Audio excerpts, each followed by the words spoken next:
Nueva Orleans, 1918, una ciudad mágica y contradictoria. El aire es denso, perfumado con el dulce olor del jazmín y el humo de los cigarrillos.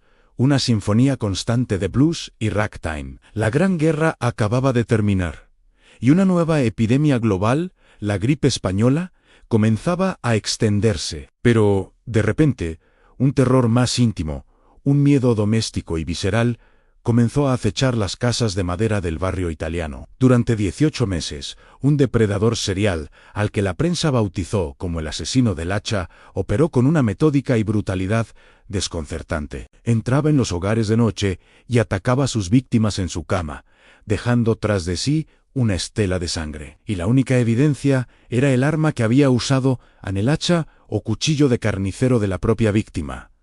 La ciudad era un crisol cultural. Una gran parte de la población era de origen italoamericano, una comunidad de trabajadores y pequeños comerciantes. Y fue esta comunidad la que se convirtió en el principal objetivo. Los primeros ataques fueron contra los dueños de tiendas y sus familias. El primero, en mayo de 1918, Anne-Joseph y Catherine Maggio. El ataque fue brutal. La policía, inicialmente, asumió que se trataba de un crimen relacionado con la mafia, la temida Mano Negra, una organización de extorsión que ya había sembrado el terror en los negocios locales. Esta suposición fue el error más grande de la investigación. El asesino, al elegir a sus víctimas, no solo buscaba la muerte, sino la confusión. Al centrarse en la comunidad italiana, garantizaba que las autoridades perdieran el tiempo buscando venganzas, cuando en realidad se enfrentaban a algo mucho más oscuro y patológico. La metodología del asesino del hacha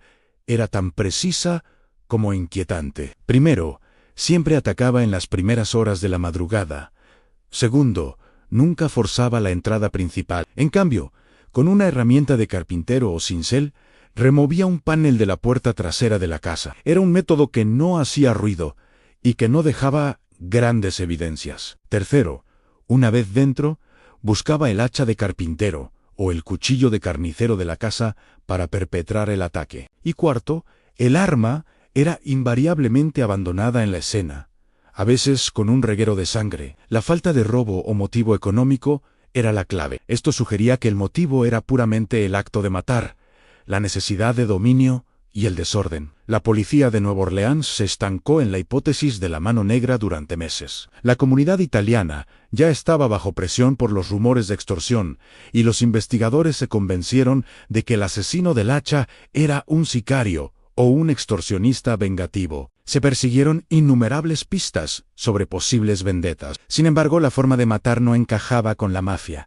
que prefería los disparos limpios o los cuchillos. El uso de un hacha de carpintero, un arma doméstica y torpe, contradecía la frialdad profesional del crimen organizado. Esta fijación policial consumió recursos vitales, permitiendo al asesino perfeccionar su método sin ser detectado. El perfil de las víctimas comenzó a cambiar, obligando a un replanteamiento. Louis Bissumer, un tendero que sobrevivió a un ataque, y su amante se convirtieron en un punto de inflexión. Aunque el ataque había sido brutal, la amante de Bissumer insistió a la policía que, más allá del robo superficial, el asesino parecía movido por un impulso sexual o pervertido. Este testimonio, aunque sesgado, introdujo la idea de que el atacante era un asesino en serie sádico y desorganizado, que usaba el temor a la mafia como una coartada perfecta. El hacha se convirtió entonces no en un arma de guerra, sino en una herramienta de expresión de su furia. El pánico se apoderó de la ciudad de una forma que nunca antes se había visto. Las tiendas de carpintería y ferretería de Nueva Orleans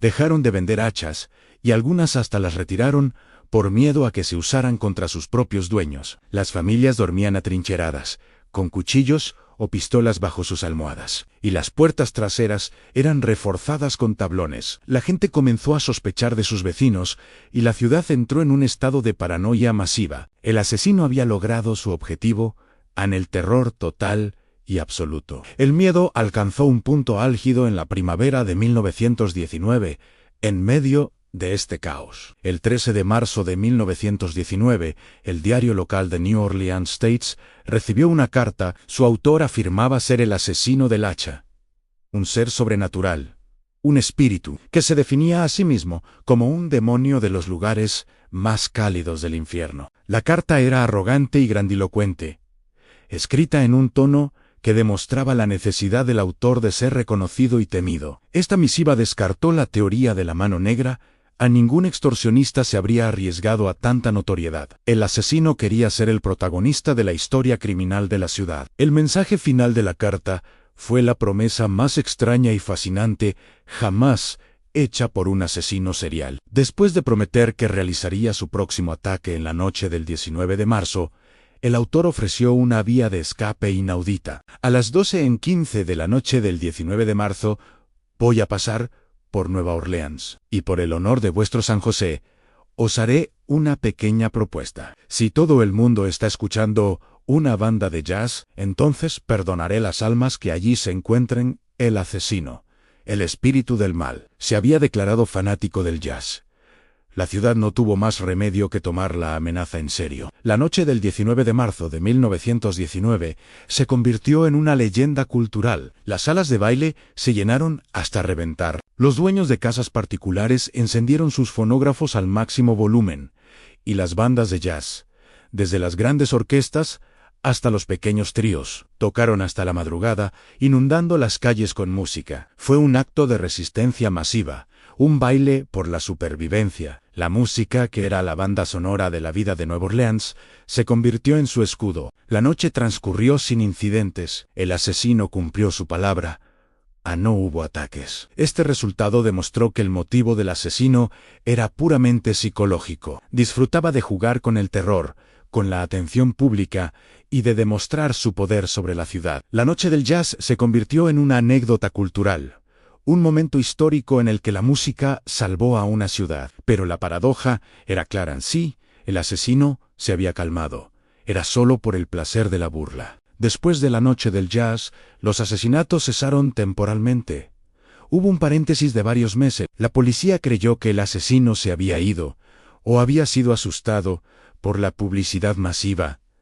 Los ciudadanos bajaron la guardia. Sin embargo, el asesino regresó una última vez, con una serie de ataques esporádicos en el verano de 1919, que culminarían en un asesinato brutal, demostrando que no se había ido, solo estaba esperando el momento de la máxima sorpresa y el olvido. En octubre de 1919, el asesino del hacha golpeó por última vez, poniendo fin a la racha de terror. La víctima fue Mike Pepitone, un tendero y carpintero. Fue brutalmente asesinado, y tras este ataque, el rastro se esfumó por completo. Nunca más se reportó un ataque con el modus operandi del hacha en Nueva Orleans.